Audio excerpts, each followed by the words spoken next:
नमस्कार जोहार, आपका स्वागत है खबर छत्तीसगढ़ में। तो आइए जानते हैं छत्तीसगढ़ के हर छोटे बड़े शहर से 25 फटाफट बड़ी खबरों को। इससे पहले यदि आप वीडियो को लाइक नहीं किए तो लाइक कर दीजिए और चैनल में नए हैं तो चैनल को सब्सक्राइब कर लीजिए। और आप वीडियो को कहां से देख रहे हैं कमेंट बॉक्स में हमें जरूर बताइए। छत्तीसगढ़ में राशन कार्ड को एटीएम की तरह स्कैन करके ले सकेंगे अनाज। नए साल में स्मार्ट पीडीएस योजना होगी लागू। राज्य में सार्वजनिक वितरण प्रणाली को पूरी तरह डिजिटल और पारदर्शी बनाने की दिशा में बड़ा कदम उठाते हुए स्मार्ट पीडीएस लागू करने की तैयारी तेज हो गई है। खाद्य एवं राजस्व विभाग की सचिव रीना बाबा साहेब कंगाले ने बुधवार को नवा रायपुर स्थित संवाद कार्यालय के ऑडिटोरियम में आयोजित प्रेस वार्ता में यह जानकारी दी कि स्मार्ट पीडीएस अगले साल पूर्ण रूप से लागू हो जाएगा। इसके बाद राशन कार्डधारी किसी भी उचित मूल्य दुकान से राशन सामग्री प्राप्त कर सकेंगे। यात्रियों को सौगात, दिसंबर में बिलासपुर बेंगलुरु के बीच चलेगी विंटर स्पेशल ट्रेन। जानिए पूरा शेड्यूल। सर्दियों में यात्रियों की भीड़ को देखते हुए रेलवे ने बिलासपुर और यलहंका की बेंगलुरु के बीच विंटर टीओडी एक्सप्रेस स्पेशल चलाने का निर्णय लिया। यह ट्रेन दिसंबर माह में दोनों दिशाओं में साप्ताहिक रूप से चलेगी।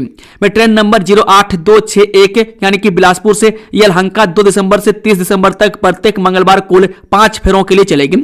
वहीं रायपुर से निकलने का समय दोपहर 12:50 में रायपुर से निकलेगी और अगले दिन बुधवार को रात 9 बजे यलहंका पहुंचेगी। इसी तरह ट्रेन नंबर 08262 यलहंका से बिलासपुर 3 दिसंबर से 31 दिसंबर तक प्रत्येक बुधवार को कुल 5 फेरों के लिए चलेगी। यलहंका से रात 9 बजे चलकर अगली तारीख में रात शुक्रवार को 2:25 में रायपुर पहुंचेगी।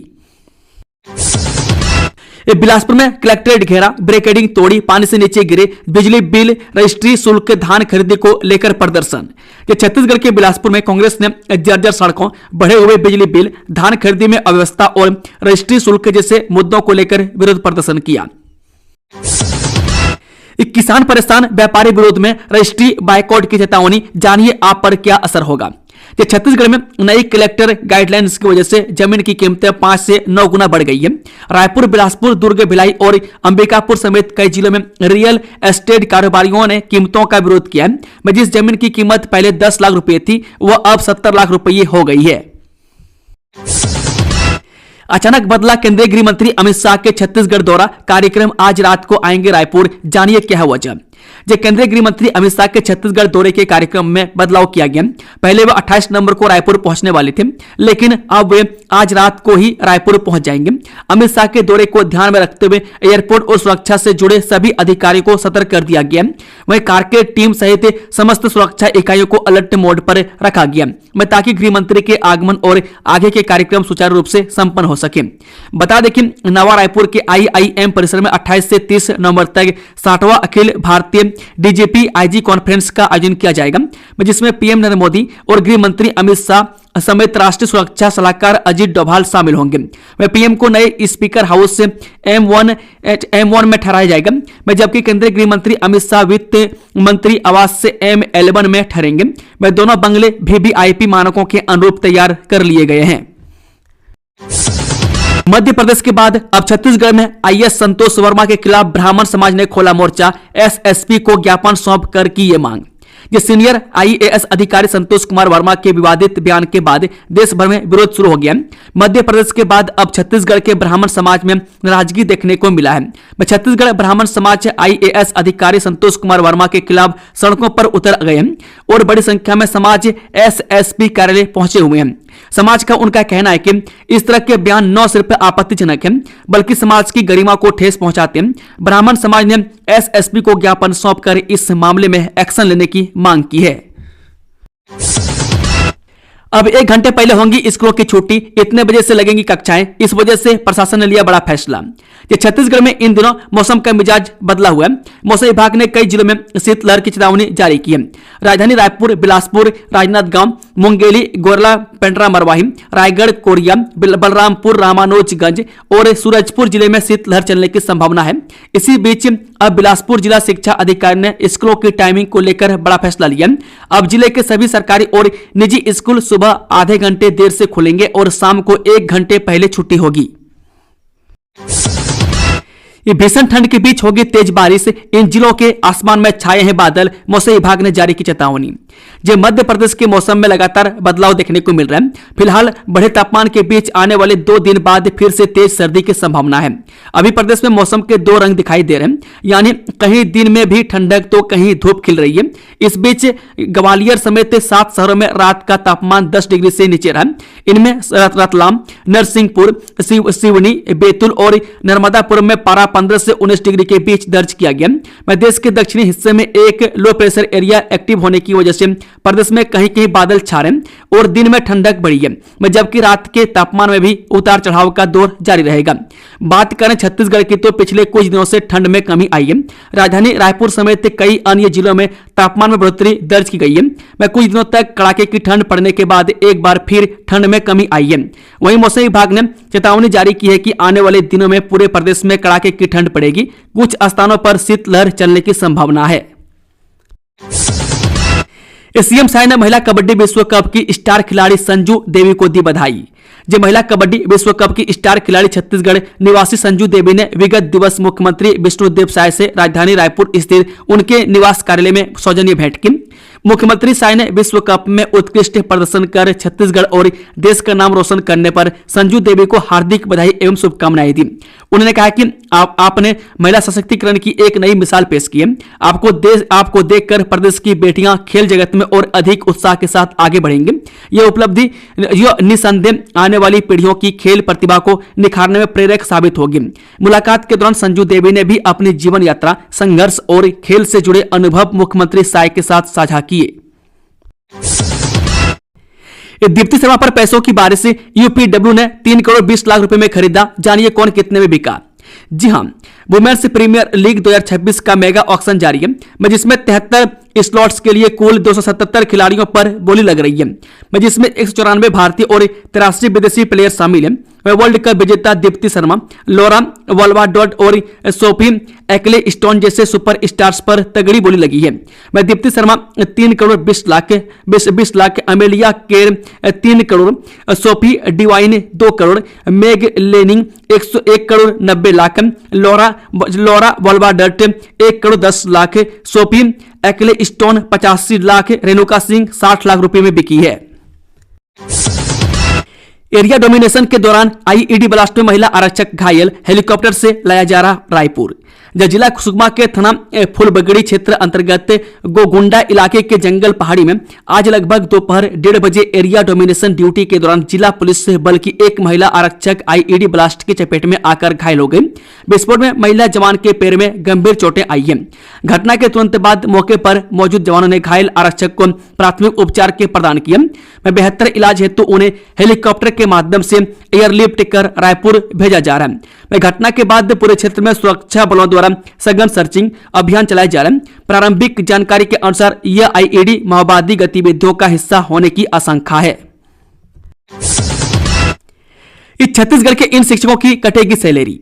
संयुक्त संचालक शिक्षा संभाग बस्तर जगदलपुर HR सोम ने गत दिवस कोंडागांव जिले में PM श्री सेजेस माकड़ी का आकस्मिक निरीक्षण किया और कर्तव्य से अनुपस्थित 6 शिक्षकों का 1 दिवस का वेतन कटौती करने के निर्देश दिए। उन्होंने बगैर पूर्व सूचना के कार्य से अनुपस्थित शिक्षकों को शोकॉज नोटिस जारी कर संबंधितों के विरुद्ध अनुशासनात्मक कार्रवाई किए जाने की कहा। जेडी एजुकेशन सोम द्वारा PM श्री स्वामी आत्मानंद उत्कृष्ट विद्यालय माकड़ी का निरीक्षण कर प्रार्थना में भी सहभागिता की गई। उन्होंने प्रार्थना स्थल पर सभी छात्र छात्राओं को नियमित रूप से उपस्थित रहने, अर्धवार्षिक परीक्षा की तैयारी एवं परीक्षा में शामिल होने हेतु प्रोत्साहित किया। मैं साथ ही कक्षा 10वीं एवं 12वीं कक्षा के एक कालखंड का अध्यापन कार्य किया।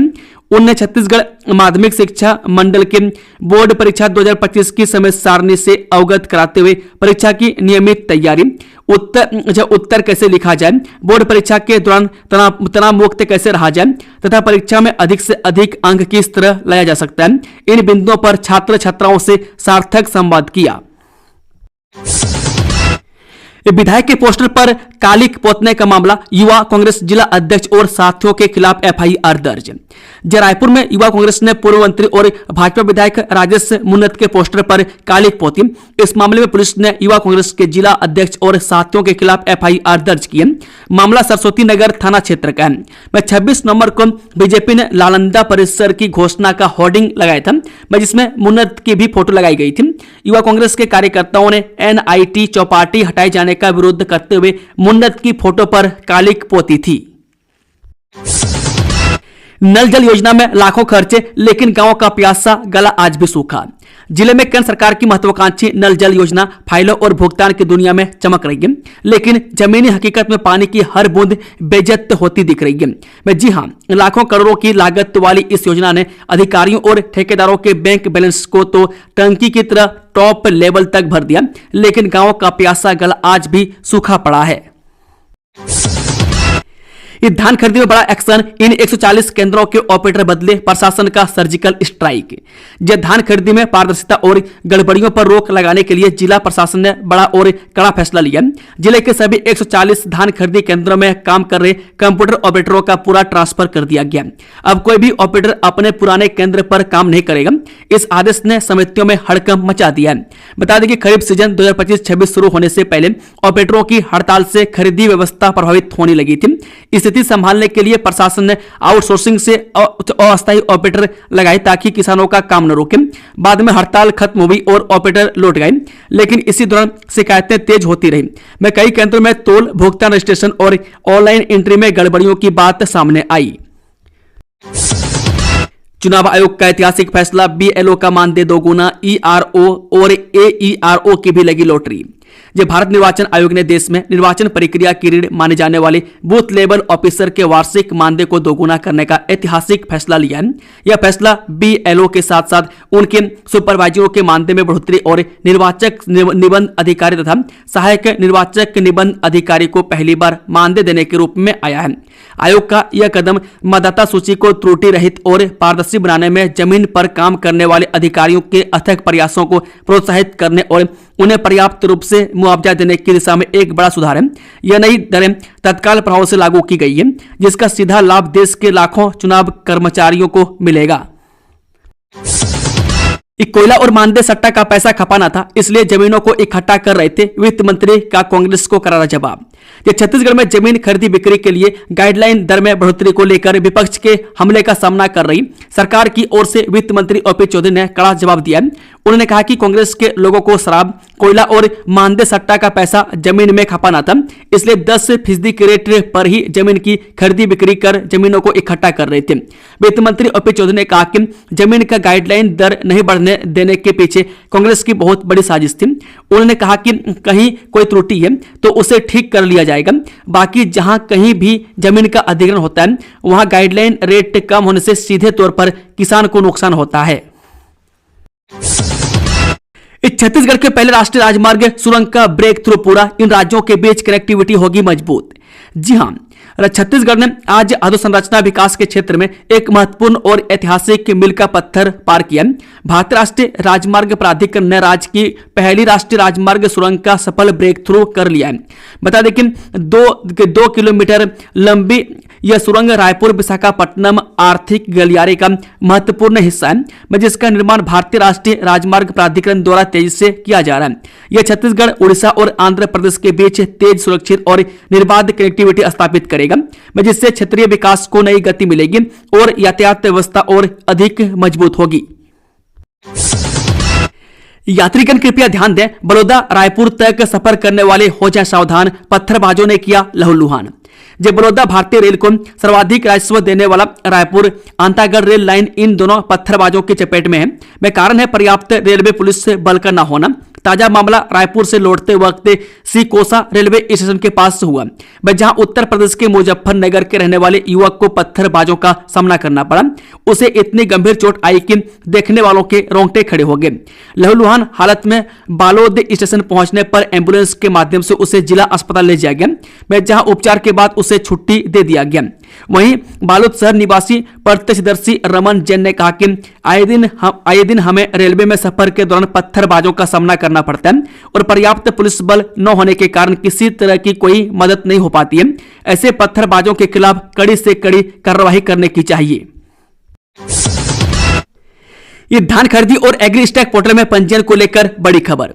जी हां, राज्य शासन द्वारा खरीफ विपणन वर्ष 2025-26 के तहत धान खरीदी हेतु एग्री एकीकृत किसान पोर्टल में कृषकों के पंजीयन की तिथि में 30 नवंबर तक वृद्धि कर दी गई है। में जारी आदेश अनुसार पंजीयन तथा पंजीकृत फसल या रकबे में संशोधन की कार्रवाई हेतु 30 नवंबर तक समस्त समितियों में लॉगिन की सुविधा उपलब्ध कराई गई। अब जिले के किसानों का कैरी फॉरवर्ड नवीन पंजीयन तथा पंजीकृत फसल रकबे का पंजीयन कार्य 30 नवंबर तक किया जाएगा। इस संबंध में अधिक जानकारी के लिए किसान toll free number agri stack help desk 1800-233-1030 अथवा खाद्य विभाग के टोल फ्री नंबर 1800-233-3663 पर संपर्क कर सकते हैं। इस जाना आज के सोना चांदी के ताजा दाम 24 कैरेट और 22 कैरेट गोल्ड में कितना है फर्क। ये सोना हमेशा से भारतीयों की पहली पसंद रहा है। में चाहे निवेश हो, त्योहार हो या शादी समारोह, आज के बदलते बाजार के बीच 24 कैरेट और 22 कैरेट सोने की कीमतों में लगातार उतार चढ़ाव देखने को मिल रहा है। मैं गुरुवार को अपडेट हुए ताजा रेट के अनुसार देश में 24 कैरेट सोने का दाम 1,21,370 और 22 कैरेट का दाम 1,11,170 दर्ज किया गया है। मान्यता के खेल रावतपुरा सरकार के साथ देश भर में 7 मेडिकल कॉलेजों में ईडी की दबिश से लेन देन के जुटाए जा रहे हैं सबूत। जी हां, ईडी ने मेडिकल कॉलेजों की मान्यता को लेकर कथित रिश्वतखोरी के मामले में आज देश भर में कुल 15 ठिकानों पर छापेमारी की। इसमें रावतपुरा सरकार institute of medical science and research centre के साथ संस्थान के डायरेक्टर अतुल तिवारी के ठिकानों की भी शामिल है। इस छत्तीसगढ़ में आपातकालीन भर्ती की इतनी बड़ी सजा, 3 साल के भरोसे पर छोड़ी पुरानी नौकरी, 10 दिन बाद किया टर्मिनेट। जब प्रदेश में धान खरीदी सीजन के दौरान हड़ताल के कारण उत्पन्न संकट ने 90 युवाओं के भविष्य को संकट में डाल दिया। राज्य सरकार के निर्देश पर आपातकाल में भर्ती किए गए इन कंप्यूटर ऑपरेटरों को 3 साल तक काम देने के मौखिक आश्वासन के बावजूद केवल 10 दिन में ही सेवा से हटा दिया गया है। इस छत्तीसगढ़ के 708 गांवों के नाम रिकॉर्ड से गायब। जनगणना की तैयारी शुरू हुई तो अधिकारियों को चला पता। छत्तीसगढ़ में अगले वर्ष से प्रस्तावित जनगणना से पहले बड़ी गड़बड़ी सामने आई है। केंद्र सरकार के सांख्यिकी एवं कार्यक्रम क्रियान्वयन मंत्रालय की सूची से छत्तीसगढ़ के 708 गांवों के नाम ही गायब हैं। वजह यह है कि इन गांवों को नगर निगम, नगर पालिका या नगर पंचायत की सीमा में शामिल तो कर लिया गया, लेकिन इसका नोटिफिकेशन सांख्यिकी विभाग को भेजना ही भूल गए। अब ग्रामीण और शहर सीमा तय करने में अफसरों की परेशानी बढ़ गई है। नगरीय प्रशासन विभाग ने गांवों के शहरीकरण का नोटिफिकेशन जारी किया, लेकिन इसे सांख्यिकी विभाग को भेजना औपचारिकता समझकर टाल दिया। अब जब जनगणना की तैयारी शुरू हुई तब पता चला कि केंद्र के रिकॉर्ड में कई जिले, खास तौर पर बस्तर, कोरबा, रायगढ़, कोंडागांव और रायपुर के गांव अपडेट ही नहीं हुए हैं। इस छत्तीसगढ़ के इस विधायक के खिलाफ सर्व आदिवासी समाज ने खोला मोर्चा। कलेक्ट्रेट के सामने बैठे धरने पर की ये मांग। छत्तीसगढ़ के प्रतापपुर विधानसभा के विधायक शकुंतला पोर्ते के जन्म प्रमाण पत्र को लेकर विवाद थमने का नाम नहीं ले रहा है। विधायक शकुंतला पोर्ते के खिलाफ आज सर्व आदिवासी समाज के लोग भारी संख्या में कलेक्टर कार्यालय पहुंचे और धरने पर बैठ गए। उन्होंने जमकर विरोध प्रदर्शन किया और मामले में कड़ी कार्रवाई की मांग किया है। दरअसल प्रतापपुर विधायक शकुंतला पोर्ते पर आरोप है कि उन्होंने पिता की जगह पति के नाम पर फर्जी जाति प्रमाण पत्र बनाया और उसका लाभ लेकर आदिवासी समाज की तरफ से चुनाव लड़ा है। इस छत्तीसगढ़ के पहले ट्विन टनल का दूसरा हिस्सा भी पूरा, सामने आया ब्लास्ट का वीडियो। जाने कहां चल रहा है निर्माण। जी हां, केसकाल में जब छत्तीसगढ़ की पहली ट्विन टनल के दूसरे भाग की खुदाई पूरी हो गई है। बुधवार को दूसरे टनल का भी अंतिम भाग ब्लास्टिंग कर खोला गया। एसडीएम और राष्ट्रीय राजमार्ग प्राधिकरण के अधिकारियों की मौजूदगी में ब्लास्टिंग की गई। इस 4.5 मीटर सुरंग की दीवार के ब्लास्टिंग का वीडियो भी सामने आया है। केसकाल में बन रहा छत्तीसगढ़ की पहली ट्विन टनल के दूसरे भाग की खुदाई पूरी हो गई है। बुधवार को दूसरे टनल का भी अंतिम भाग ब्लास्टिंग कर खोला गया। एसडीएम और राष्ट्रीय राजमार्ग प्राधिकरण के अधिकारियों की मौजूदगी में ब्लास्टिंग की गई। इस 4.5 मीटर सुरंग की दीवार के ब्लास्टिंग का वीडियो भी सामने आया है। दोस्तों, खबरों का सिलसिला यहीं समाप्त होता है। अगर जानकारी पसंद आई तो वीडियो को लाइक, शेयर, चैनल को सब्सक्राइब जरूर से जरूर कर लें और कमेंट बॉक्स में अपना फीडबैक देना ना भूलें। Thank you, all the best. जय हिंद, जोहार छत्तीसगढ़ वासियों।